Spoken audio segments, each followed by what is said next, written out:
warahmatullahi wabarakatuh. Terima kasih pimpinan yang sudah memberikan waktu walaupun di ujung pembicaraan.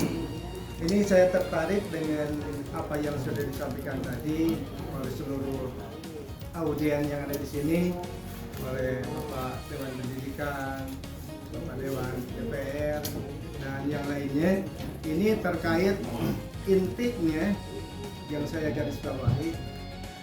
Yang pertama dengan isu yang sebagaimana besarnya itu bisa menggugurkan atau mempending sebuah perbuk gitu ya. Aturan ada korwil itu sudah dijelaskan di perbuk segala macam, termasuk sampai aturan proses jadinya korwil tidak seperti proses yang lain. Ada asesmen, ada ujian, ada seleksi, tidak ada. Di sana di aturan itu disebutkan ditunjuk oleh kepala dinas. Jadi tidak perlu sebetulnya ada asesmen seperti yang dikehendaki oleh para pemerhati pendidikan. Itu. Jadi sejauh mana isu itu bisa membatalkan, berarti posisinya itu jauh lebih tinggi isu itu dibanding dengan sebuah aturan. Tolong itu dikaji lah. Bukan tugas kami, tolong dikaji. Kalaupun benar ada isu, kan bukan yang tadi sebuah pohon rantingnya ada ulat, saya mah mau rantingnya lo tepangnya ulatnya Pak no dipek. Ini juga sama, iya. Kalau rantingnya itu ya diamputasi masih berkendala, masih banyak yang sakit. Kali ulatnya mah pek-pek. Baik, betul.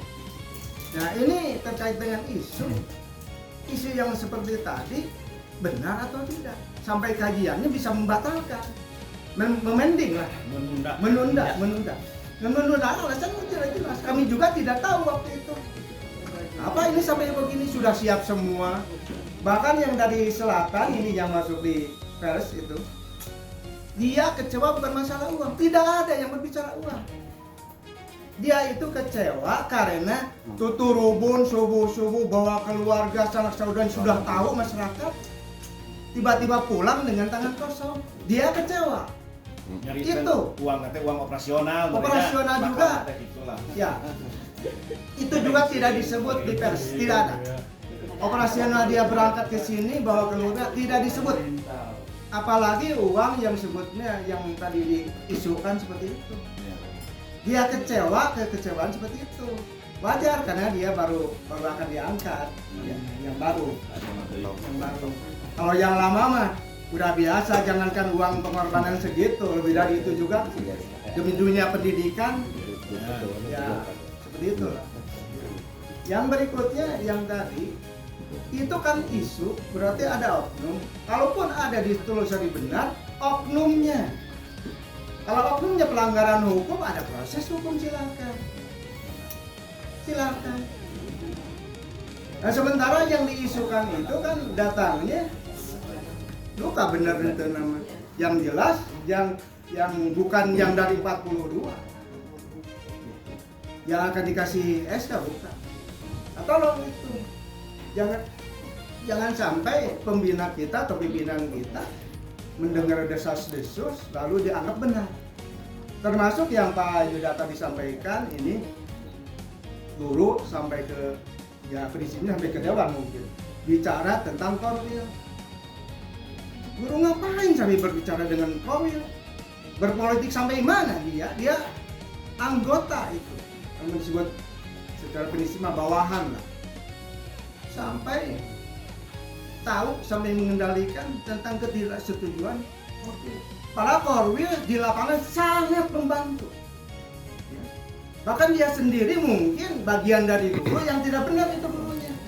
Biasanya. Nu ngoceh teh kan itu benar teh. Ngajarnya itu benar, larang ngajar mungkin. Mana mungkin memikirkan hal yang lain, memikirkan pelajaran juga itu begitu beratnya seorang guru itu. Saya dari guru, Pak, berangkat dari guru SD, SMP. Bahkan saya memberikan perkuliahan sama dengan Pak sebelumnya diperbantukan. Tahu persis tentang psikologi guru. Jadi yang ngacacang seperti itu mungkin saja disebut oknum atau mungkin pemain sebelum ini. Sehingga bisa menggugurkan, menghentikan, menunda sebuah keputusan yang sudah di tangan Kepdikkelek, Pak. Posisi duduknya sudah diatur. Oh, kabur ke Pak Hujan. Iya, tuh ada di sini orangnya. Tidak bergeming Mas kata-kata. Kami tidak tahu isu-isu. Cuma tahu pertanyaan kenapa ini bisa begini. Sebuah aturan yang sudah diperbuka, termasuk perhentian korwil, ya, perhentian korwil itu tidak jelas. Cek saya mah cacat hukum. Tidak ada instruksi secara tertulis ya, dari pimpinan. Ya mungkin itu tambahannya, sebetulnya tambahan bakal lebih panjang kalau saya bicara. Tapi namanya juga tambahan mengakomodir yang lain. Ruang publik yang bagus itu ada berdiskusi ya Pak ya. Ya itu. Jangan silakan saja kalau ada yang mau disampaikan. Ya, sudah. Ruang publik. Ya Begini, saya Bapak Pak siapa? Izin. Pak Agus, Pak. Berarti Pak Agus ini sudah menuduh Bupati Garut hanya mendengar isu. Bukan menuduh. Ya. Bapak dengarkan dulu. Bupati Garut tanggal 9 September 2005 membubarkan Korwil karena ada praktek tidak semestinya. Makanya saya bilang ke Disdik, apa ini praktek tidak semestinya? Evaluasi masalahnya apa? Masalahnya apa? Kan tidak tajam. Begitu Pak. Nah, jadi kontak ini ruang-ruang publik ini harus. Jadi makanya gimana guru nggak takut? Dia bilang pemain sana, barusan gurunya. Sok kita temukan ya dengan gurunya Pak ya. Kita temukan ya. Saya deh, guru di kelas ini. Temukan Pak. Kita temukan. Jangan gitu Pak. Kita tidak, makanya kan saya bilang kepada Bupati Garut, tolong bersuara. Statement saya 2 hari lalu gimana? Tolong bersuara karena 9 September dialah yang membubarkan Korwil. Dengan alasan apa? Saya sebutkan. Bupati Garut bilang Korwil pendidikan karena ada, beliau membubarkan Korwil pendidikan karena ada praktek-praktek tidak semestinya. Ini kata beliau, kata Bupati Garut. Pak Agus, kalau Pak Agus tidak merasa, tanya ke Bupati Garut. Bupati Garut melakukan pengosongan jabatan Korwil karena untuk mengurangi potensi penyalahgunaan kewenangan yang sering dikeluhkan oleh masyarakat. Itu statement Bupati Garut. Makanya saya statement 2 hari lalu ketika saya ditegur oleh Pak Agus Indra, saya bilang Bupati Garut harus bersuara. Ini ada apa? Kenapa tiba-tiba surat SPT sudah mau dilantik, tiba-tiba kan bukan dewan. Saya nanya ke Sekdis, kenapa tanggal 21 Mei tiba-tiba tidak ada surat pemberian tugas, tiba-tiba tidak surat perintah tugasnya tidak diberikan? Saya nanya, siapa yang memerintahkan? Kadis apa Bupatika? Supaya jelas, apakah ada intervensi dewan? Saya yakin intervensi dewan tidak ada. Di Walanda Sok siapa?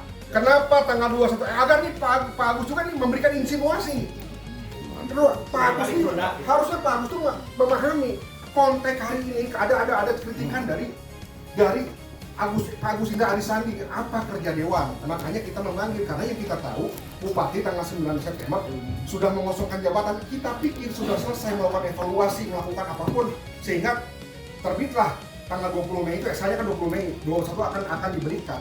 Kita pikir sudah selesai, tapi tidak diberikan. Ada apa?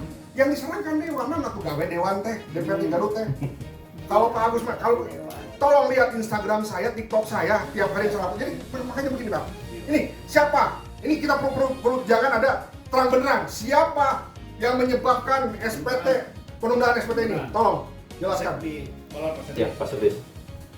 Ya. Kalau bertanya terhadap saya tidak tahu Pak.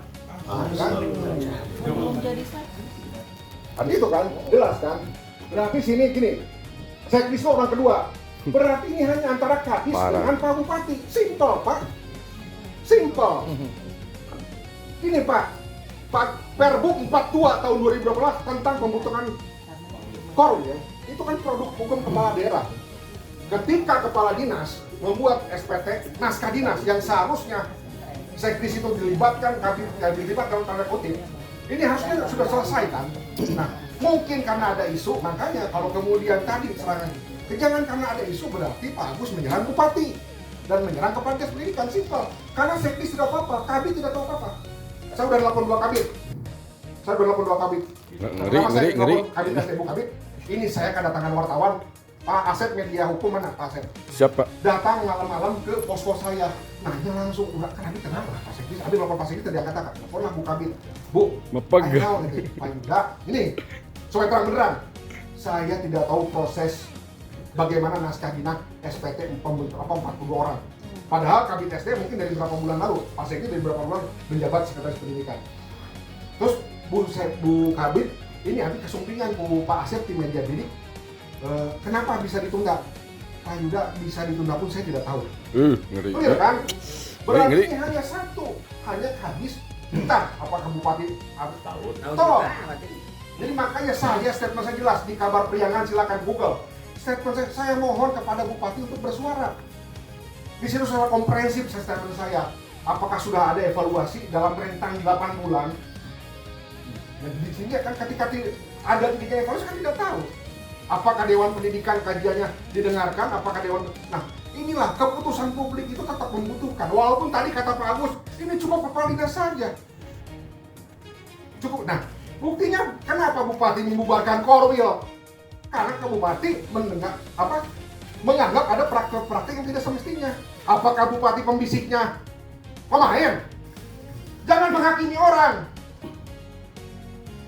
Kita harus adil sejak dalam pikiran. Kita sepakat Korwil harus tetap ada. Ini berkaitan tentang kendali. Tapi harus ada mitigasi. Iya. Makanya saya tadi bilang ke Sekretaris Dinas Pendidikan, Pak, apa sih ini praktek-praktek tidak semestinya ini? Apa sih penyalahgunaan kewenangan?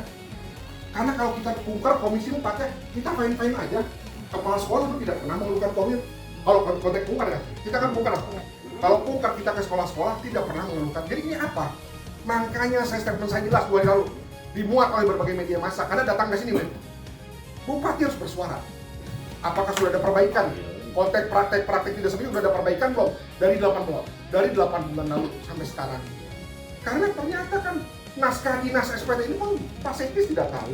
Ironisnya, Seperti itu kan. ngeri. Itu mungkin bagus, mohon maaf saya agak emosional karena kita membutuhkan ruang publik. Dan ingat, ruang publik, diskusi, kritik atau apapun bukan kebencian. Ini semata-mata untuk kualitas mutu pendidikan Garut. Itu saja, terima kasih.